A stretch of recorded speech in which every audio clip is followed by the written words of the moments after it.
people may not know this. Maybe in Kansas City they do, but if they don't, he actually got his start in baseball right here.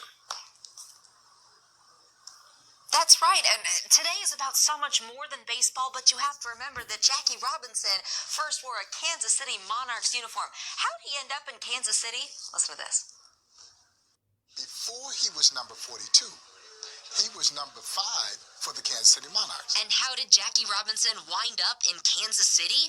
Born in Cairo, Georgia, Robinson was an incredible all-around athlete at UCLA before he was drafted into the Army and stationed in Kansas. He was stationed in the Army at Fort Riley, and the great Joe Louis helped Jackie get into officer school. When Jackie gets into officer school, he's transferred to Fort Hood in Texas. Hilton Smith had seen Jackie play baseball in the military, and he recommended Jackie Robinson to J.L. Wilkinson. Kendrick said many of the Monarchs players were gone, serving in World War II, when Robinson reached out to J.L. Wilkinson, the owner of the Monarchs, for a tryout. So if they have their full roster intact, I don't think Jackie would have ever gotten invited to try out. And how would history have been altered? But he got the tryout and made the team. He first played for the Kansas City Monarchs for 5 months before later donning 42 for the Dodgers. Did you know any of that? Did you know that he was stationed at Fort Riley, that he played for 5 months before making his way into the minors and then the majors? Bob Kendrick is here. He's been filling me in on all of this incredibly important history.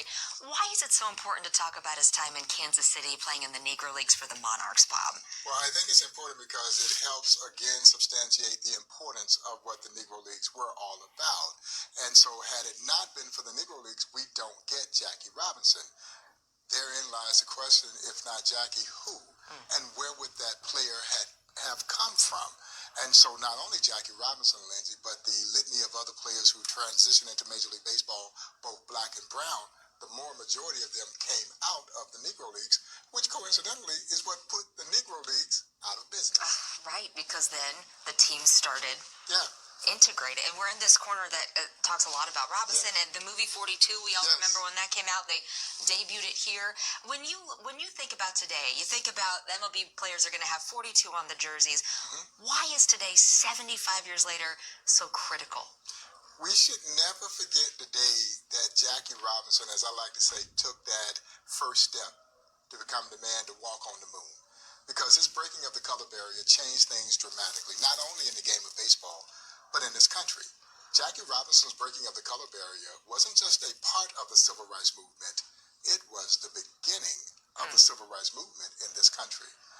And that is so amazing, but it speaks to the reverence that baseball held in our society then, and to a great degree still holds in our society. It is, and it was, and is America's national pastime. And such a part of our history.